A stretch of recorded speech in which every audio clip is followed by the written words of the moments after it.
ನಮಸ್ಕಾರ ರೈತ ಬಂಧುಗಳೇ. ಇವತ್ತಿನ ಈ ವಿಡಿಯೋದಲ್ಲಿ ನಾವು ಅಡಿಕೆಗೆ ಅಥವಾ ತೆಂಗಿಗೆ ಗೊಬ್ಬರವನ್ನ ಎಲ್ಲಿ ಹಾಕಬೇಕು ಅನ್ನುವಂಥದ್ರ ಒಂದು ಸಂಪೂರ್ಣ ಮಾಹಿತಿಯನ್ನ ನಾವು ನೋಡುವಂತ ಒಂದು ವಿಡಿಯೋ ಇದು.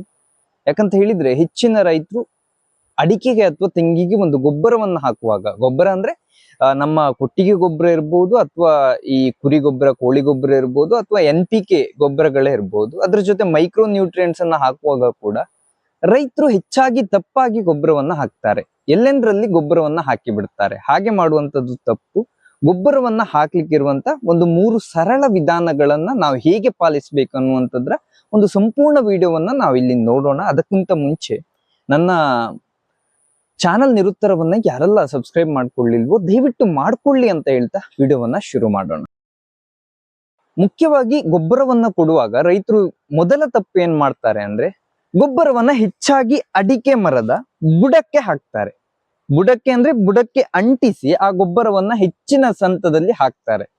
ಹಾಗೆ ಮಾಡಬಾರ್ದು. ಮುಖ್ಯವಾಗಿ ಏನಂದ್ರೆ, ಅಡಿಕೆಗೆ ಇರ್ಬೋದು, ತೆಂಗಿಗೆ ಇರ್ಬೋದು, ಅಥವಾ ಯಾವುದೇ ಒಂದು ಬೆಳೆಗೆ ನೀವು ಗೊಬ್ಬರವನ್ನ ಕೊಡುವಾಗ ಮುಖ್ಯವಾಗಿ ಗಮನಿಸಬೇಕಾದದ್ದು ಏನಂದ್ರೆ, ಈ ಬುಡದಿಂದ ಸ್ವಲ್ಪ ದೂರದಲ್ಲಿ ಹಾಕ್ಬೇಕು. ಅದು ಕೂಡ ಎಷ್ಟು ದೂರದಲ್ಲಿ ಅಂತ ನೀವು ಕೇಳಿದ್ರೆ, ನಾನು ನಿಮ್ಗೆ ಒಂದು ಈ ಅಡಿಕೆ ತಜ್ಞರು ಅಥವಾ ಒಂದು ತೋಟಗಾರಿಕಾ ತಜ್ಞರು ಬಳಸುವಂತ ಒಂದು ಮಾಹಿತಿಯನ್ನ ಬಳಸಿಕೊಂಡು ನಾನು ಹೇಗೆ ಗೊಬ್ಬರವನ್ನ ಎಷ್ಟು ಅಂತರದಲ್ಲಿ ಹಾಕ್ಬೇಕಂತ ಸರಿಯಾಗಿ ತೋರಿಸ್ತೇನೆ ನೋಡಿ.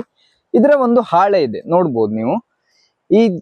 ಈ ಅಡಿಕೆಯ ಒಂದು ಗರಿ ಏನಿದೆ, ಇದನ್ನ ಒಂದು ಬೇಸ್ ಆಗಿ ಇಡ್ಬೇಕು ನೀವು. ಈ ಗರಿಯಿಂದ ನೋಡ್ಬೋದು ಅಲ್ಲಿಯವರೆಗೂ ಈ ಗರಿ ಹೋಗ್ತದೆ.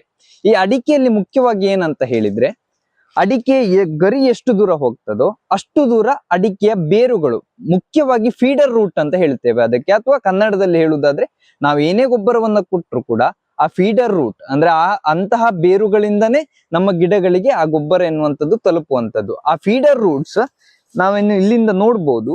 ಈ ಹಾಳೆ ಹೋದಷ್ಟು ದೂರ ಆ ಫೀಡರ್ ರೂಟ್ಸ್ ಎನ್ನುವಂಥದ್ದು ಇರ್ತದೆ. ನಾವು ಗೊಬ್ಬರವನ್ನ ಎಲ್ಲಿ ಕೊಡ್ಬೇಕು ಅಂತ ನೀವು ಕೇಳ್ಬೋದು.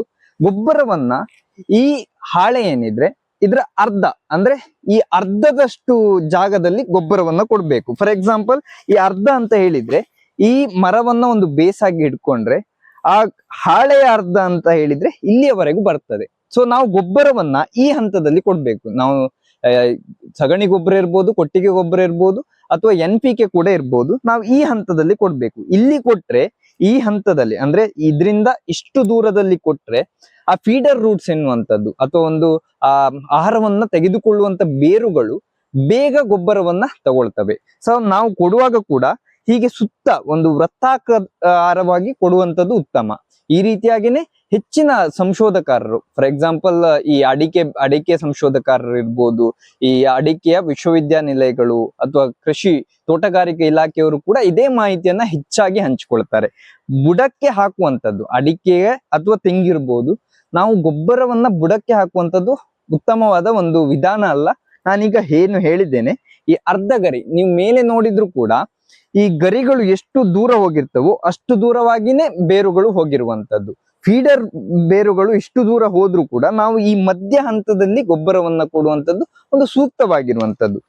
ಇದಿಷ್ಟು ಇವತ್ತಿನ ಮಾಹಿತಿ. ನಿಮ್ಗೆ ಈ ಮಾಹಿತಿ ಖಂಡಿತವಾಗಿ ಉಪಯೋಗ ಆಯ್ತು ಅಂತ ನಾನು ಭಾವಿಸ್ತೇನೆ. ಇಂತಹ ಕೃಷಿ ಮಾಹಿತಿಗಳಿಗೋಸ್ಕರ, ವೈಜ್ಞಾನಿಕ ಕೃಷಿ ಮಾಹಿತಿಗಳಿಗೋಸ್ಕರ ನನ್ನ ಚಾನಲ್ ನಿರುತ್ತರವನ್ನ ಸಬ್ಸ್ಕ್ರೈಬ್ ಮಾಡ್ಕೊಳ್ಳಿಕ್ಕೆ ಯಾವುದೇ ಕಾರಣಕ್ಕೂ ಮರಿಬೇಡಿ. ಅದರ ಜೊತೆ ಈ ವಿಡಿಯೋ ನಿಮ್ಗೆ ಸಹಾಯ ಆಯ್ತು ಅಂತ ನಾನು ಭಾವಿಸ್ತೇನೆ. ಈ ವಿಡಿಯೋ ನಿಮ್ಗೆ ಸಹಾಯ ಆಯ್ತು ಅಂತ ಅನ್ಸಿದ್ರೆ ಬೇರೆಯವರಿಗೂ ಕೂಡ ಶೇರ್ ಮಾಡಿ. ಅವರಿಗೂ ಕೂಡ ಗೊಬ್ಬರವನ್ನು ಎಲ್ಲಿ ಹಾಕ್ಬೇಕು, ಹೇಗೆ ಹಾಕ್ಬೇಕು ಅನ್ನುವಂತರ ಒಂದು ನಾಲೆಜ್ ಬರ್ತದೆ. ಹಾಗಾಗಿ ಈ ವಿಡಿಯೋನ ನಾನು ಇಲ್ಲೇ ಮುಗಿಸ್ತೇನೆ. ಧನ್ಯವಾದ.